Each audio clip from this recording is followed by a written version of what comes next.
the talent, and I went and hid your talent in the ground. See, you have what is your own. But his master answered him, you wicked, lazy servant.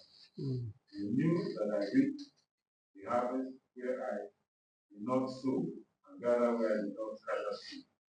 Then you ought to have put my money to the bankers, and at my return, I will have received my money back with interest. So take the talent away from him, and give it to the one who has 10 talents. For to everyone who has and values his blessings and gifts from God, and has used them wisely, more will be given. And he will be richly supplied, so that you will have an abundance. But for the one who does not have, because he has ignored and disregarded his blessings and gifts from God, even what he does have will be taken away, and throw out the worthless servant into the outer darkness. In that place of grief and torment, weeping over sorrow and pain, and grinding of teeth. Oh my goodness. Oh my goodness. You see, that's why I said we should read it in Amplified, so that you can see the monetary values and all the interpretation that we find there. So we want to quickly discuss on what? Financial what? Patterns. And so that we see how we view money and how we can work with it. Because most of the time when we hear talent in the scripture, we just assume maybe it was just a story. But as business people, we need to understand these things and how some of these things works. Now, from what I wrote on the board there, the one talent was an equivalent of what? $5,000. So there was a master who was to go far journey. Amplified called it long journey, and gave $5,000 to 3 of his servants. One, he gave what? How many? 5 talents. If one talent was equivalent of $5,000, how much is 5 talents? 25 what? Somebody say 15. See $15,000. Okay, we'll put a bat for that one. Then we'll repeat it. You need to repeat classroom. Thank you so much. So repeat another class. So the master gave what? $25,000 to the first person. Now the second person was given how many talents? 2 talents. That's the equivalent of how much? $10,000. And the last one was given 1 talent, equivalent of what? $5,000. Now, to demonstrate the intelligence of their financial life or the financial patterns, the one with $10,000, you would have thought, would have believed that, okay, let me take a little and just flex a little bit. After all, we know the man of kill himself. You know the way we talk in Nigeria. I better not go kill myself. May I for go chop first. But he didn't do that. What he did is like the student of MBA. So he took the $5,000, everything, oh sorry, $25,000, and put into what? A business. And at the return of the master, he was able to double that what? Amount. So if $25,000 was doubled, how much does it become? $50,000. Is that a good return or not? That is like 100% return on investment. So as business people, as entrepreneurs and investors, this is what we should be looking at. We should be looking on how we can even double our investment, not necessarily doing 1,000x that you are looking for in crypto. Because most of the time, why you get disappointed in crypto is because you put $100, you expect it to bring out 1 million. Now, the way you work with the master and from the scriptural perspectives, if you can just do 100 returns on it, 100-fold, you have already done well. And the Bible called, the master called it, thou good and what? Faithful servant. In the other scripture, call it what? Thou honorable servant. You see, it gladdens the heart of a father when whatever he puts in the son's hand is able to be multiplied, because every father wants his son to do as much as he's doing or do better than himself. Except the father is a witchcraft. That's only why he wants his achievement to be greater than his son's achievement. Are we together? All right, so we're going to be learning quite a few this place. Now, this brings me back to what I've always believed in, And in case you have never heard that from me, or you're attending my class for the first time, or you are becoming here, but you have never written it down, because I expected by now some of you should be putting some of these nuggets that we drop in this place. Maybe you just put Ambassador Light there in case you want to honor me. If you don't want to honor me, you can just post. That is fine. The worst investing is better than what? Spending. All right, that means some people are still remembering. Thank you so much for that. Write it down. The worst investing or worst investment is better than your smartest spending. All this musician will sing your name, you finish all your money in your part, and you know it's your capital money. It's not a free money. And these are smart spending. As they say, Odogu, Odogu.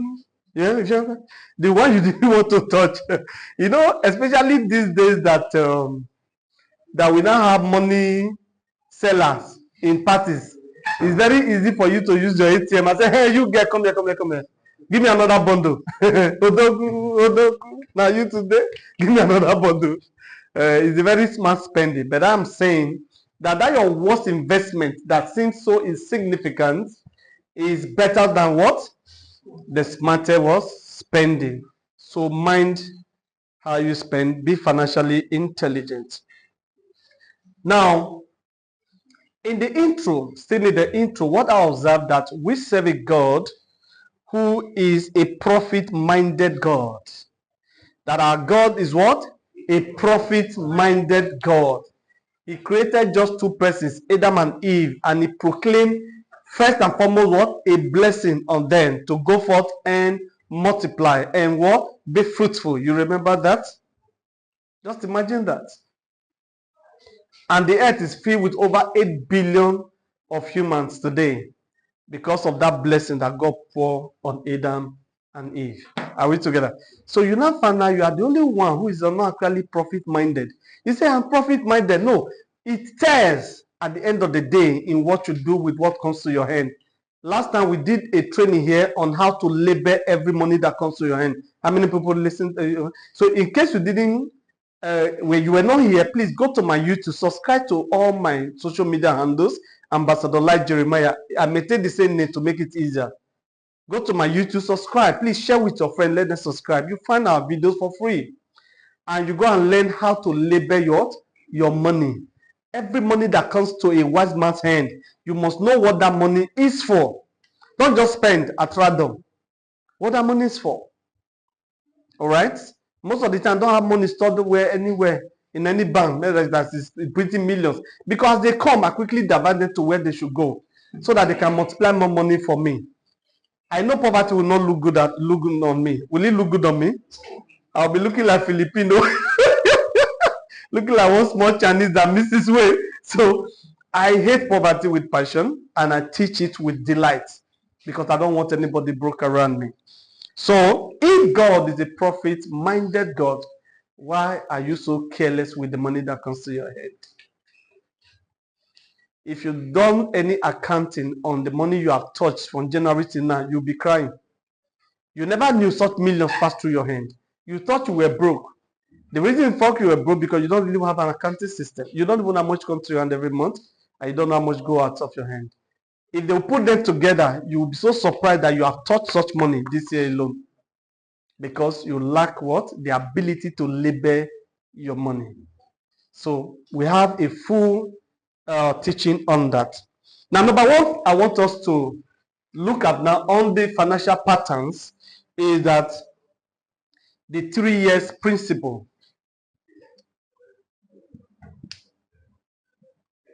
The 3 years return principle. The 3 years return principle.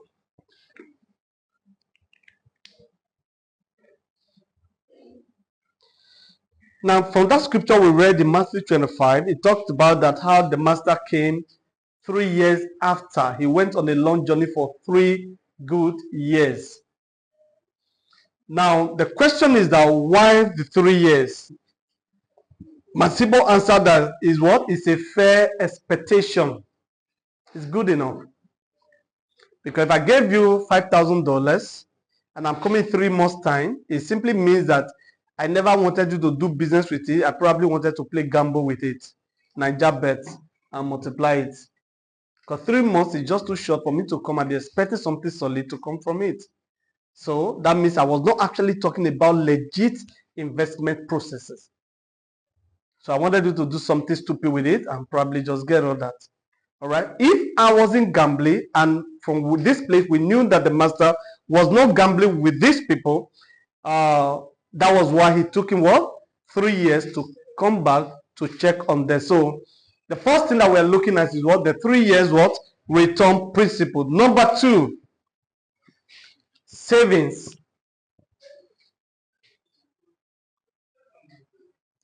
Saving versus interest yielding instruments.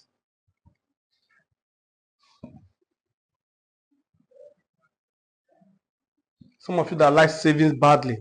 There's nothing wrong with savings. It's a good one. It's always the beginning where we get to start from. But we have to understand, actually, for a business person or an investor, these days on social media, I hear some funny things. Investor Sabinos or investor this one. They tell you not they are talking to an investor, you know. It's a beautiful word. Everybody loves the word, you know. But do we all practice it? No.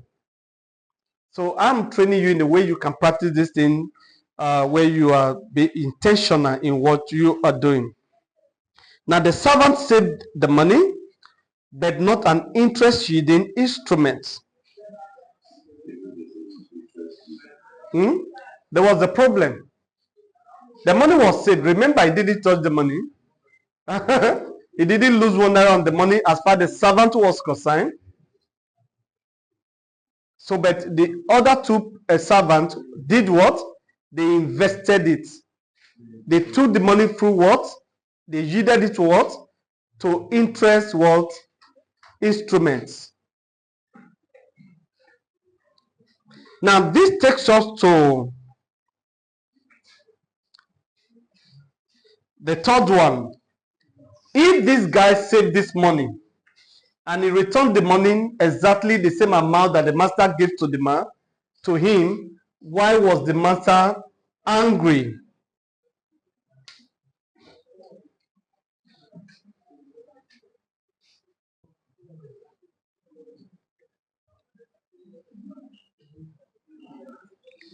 Are we together? Is there anything that you are not hearing well? I'm hearing too many noise there.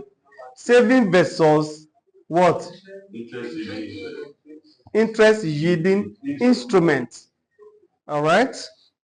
Anyway, that shows that you can learn. It's a good one that you're asking. I've told you, don't ever you come to my seminar without writing materials or without a place in your phone to write. Don't ever you do that, please. We are not playing drums here. This is not a party. This is not nightclub. We are here to learn. And in the place of learning, you always have small crowds. And that's why I'm not worried. I've said to you people so many times, if I put up this meeting here, and I'll say one guy is coming from Sengali or from Bolingo, and I wait and I show a picture of his bun shot, and I'll say the party will be starting as early as 10 a.m. the same day with her. I can tell you 6 a.m. this place will be jammed. And I will put gate fee from the main gate. Before you enter, you pay 2,000 naira. They will pay. You will see guys as if they've never seen half naked woman in their life. And all the money for the beer and the drinks will be increased. They will still buy it. Come and learn. They will say, no be bad, God, give me money. Sorry, sir. So even when we are doing evangelism, the same thing they do. I beg, give me money. So that means the heart of a man to learn is it takes serious men to sit down with Byron and actually want to learn. And that is the reason why it's just 1% of the world population that own the wealth of the 99% of the population. So what you are doing when you come to a training like this, that you are trying to fit yourself into that 1% of the 99% of the wealth of the world. Are you getting that? So that you are trying to move into. It's very easy to live a useless life. I hope you know that. When I was in Computer Village selling handset and all those area boys making noise around me and all that, I always let them know if this lifestyle is a good lifestyle, they would have been feeling formed to join. a set of life that they didn't feel for. Just be Raz, you will join them. Just be a useless child from your mother, you will just join the group easily. Just join the group easily. As long as any reasonable caucus, they will scrutinize you before you join. This one, your only qualification is to be stubborn, have some good blow on your face that they dealt with you in the past, and you just join. All right? So please, let's get this right. Now, I said this takes us to the third one. What? Devalued returns. Now, why do we get to devalued return? We only ask one question. Why was the master angry? If this guy saved the exact $5,000, he didn't spend it, neither did he waste it. It wasn't missing. He returned it simply. A master. And he says some nasty words. You know, that's the problem between the poor and the wealthy. The poor always believe the wealthy is wicked. That my uncle, I beg you, very wicked man. Go and find out. You discover that uncle has given money to him so many times to do business. He wasted the money. Yeah? Was it yesterday?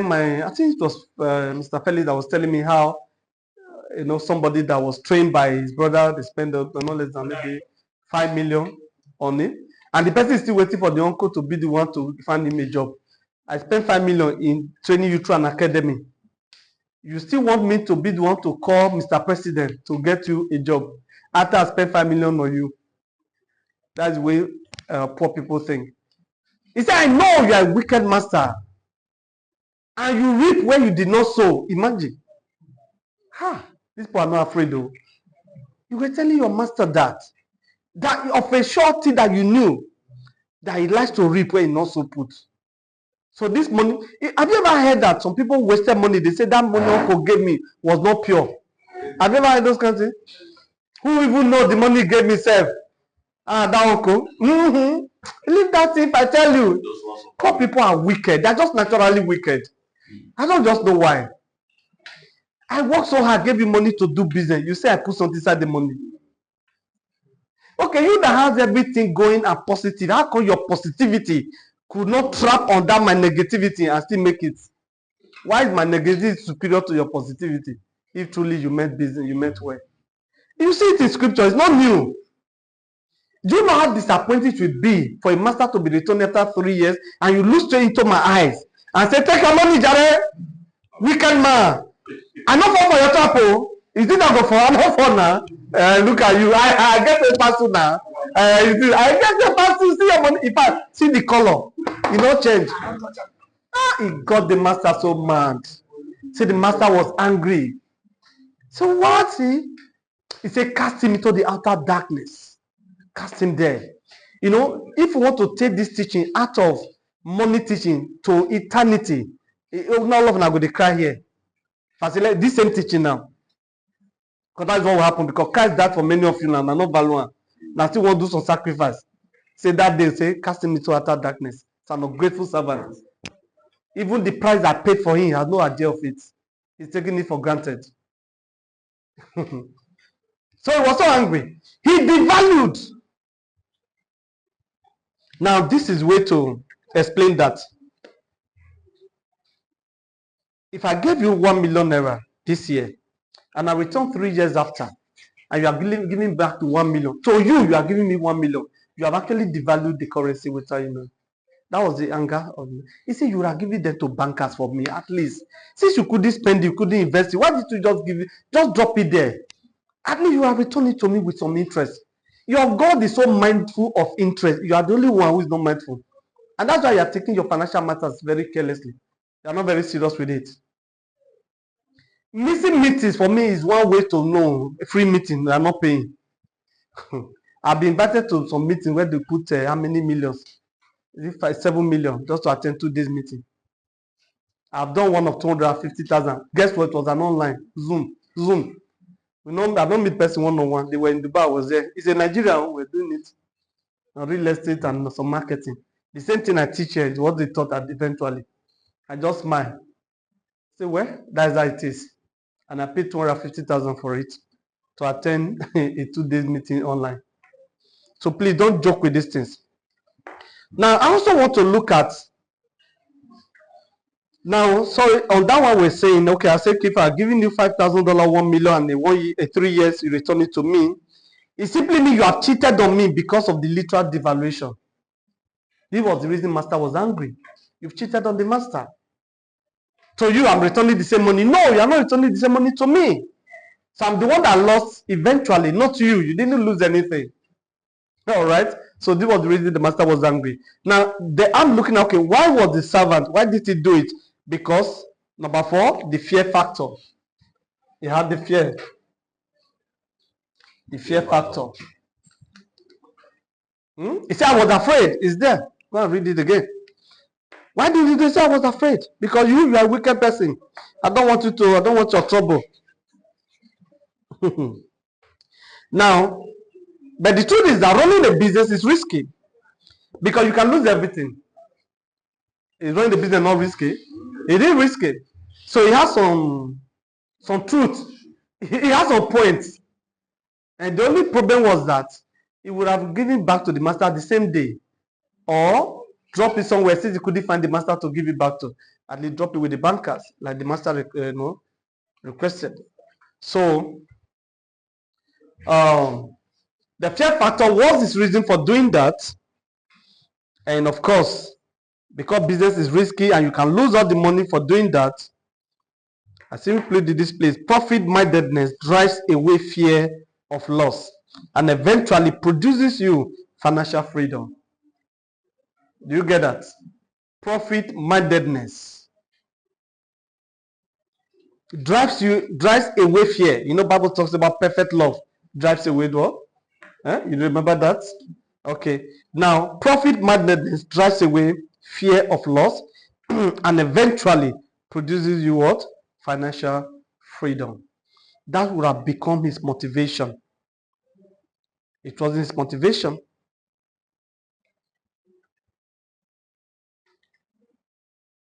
Now, number 5 of the patterns.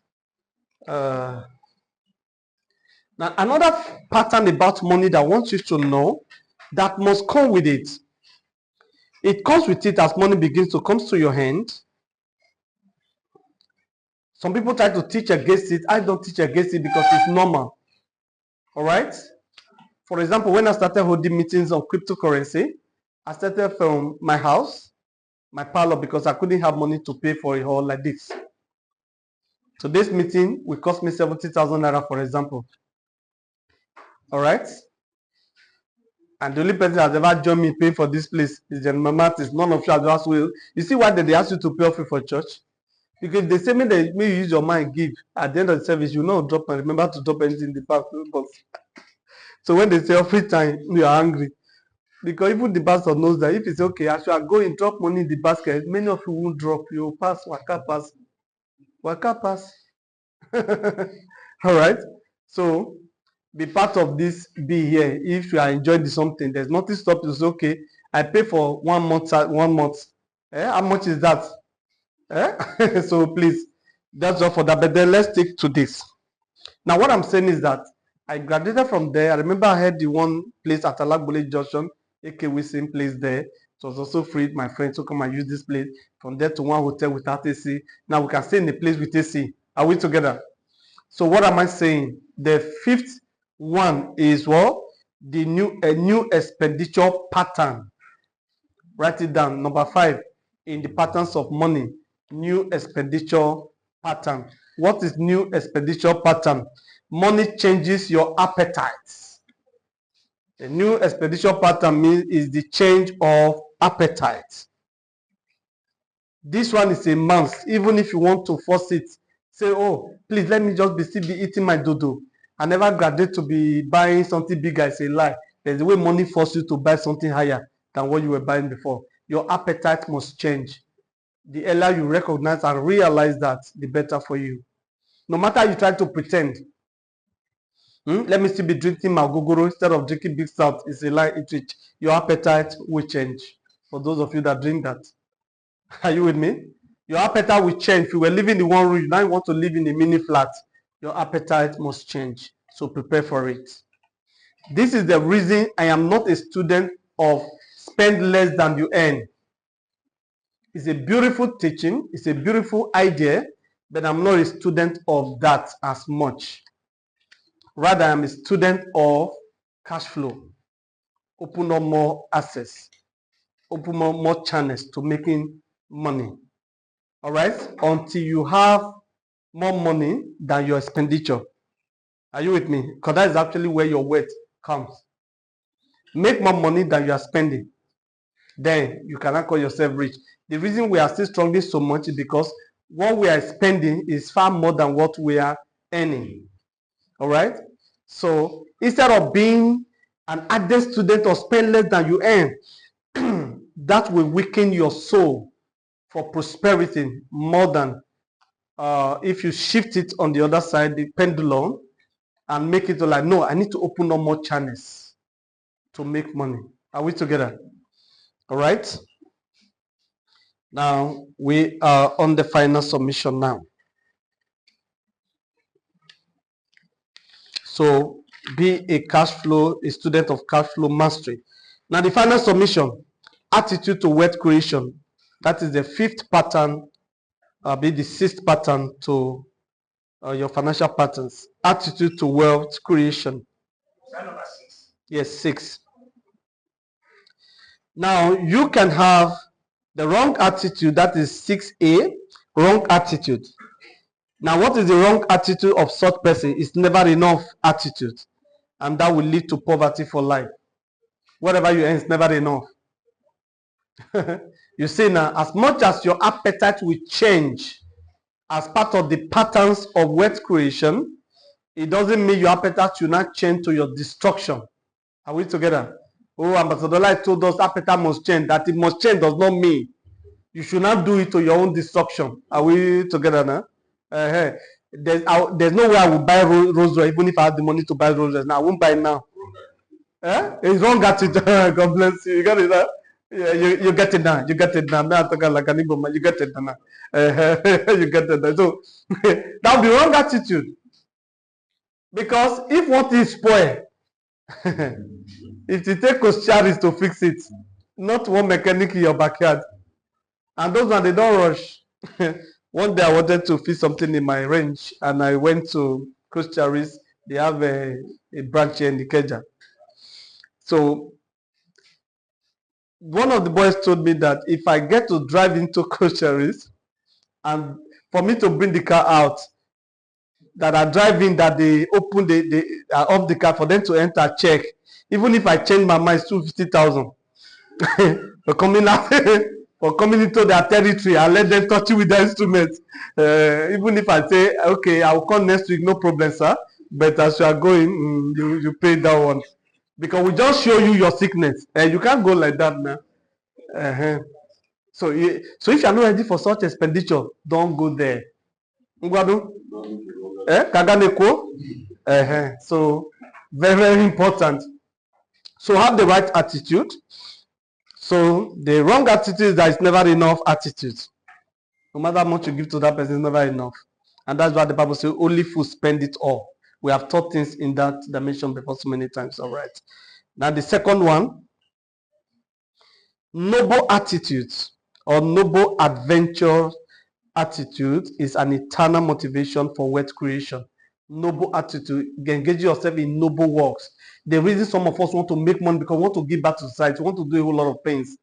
I was telling somebody on the phone, I think it was even fairly, we were talking about, I said, if the money I'm looking for is money for myself, my wife, and my children, I'll probably be an employee. I wouldn't even bother to run my business. Because I know if I work for you, you will not be able to sack me. You will love me to the teeth, and your money will be intact. I have enough spiritual sense not to touch your money. And the 2 places I worked before I started my business fully, now me leave, and they begged me. When I was leaving, they were increasing salary. So I know if I work for you, it's an angel working for you, no problem. But the money will never be enough for me and what I want to get done. Noble cause drives me to want to make more money. All right? So let that be the right attitude you have. Attitude of giving back to that. That's the difference. When you see some preacher talking about, oh, this one is not born again and is a billionaire, what they don't understand is that, see, person like Bill Gates, for example, literally killed polio in Nigeria, all the way from America, killed polio here. Do you know how much billion they put into research just to make sure sickness are destroyed in our world? And you think God will just be looking and not increase their blessing? The Bible talks about Cornelius, how he gave to a level. He wasn't born again, but he gave to a level. The Bible says, your gift and your sacrifice have come up to me as a memorial. Even God smelled it and said, this was good. Say, who is this person?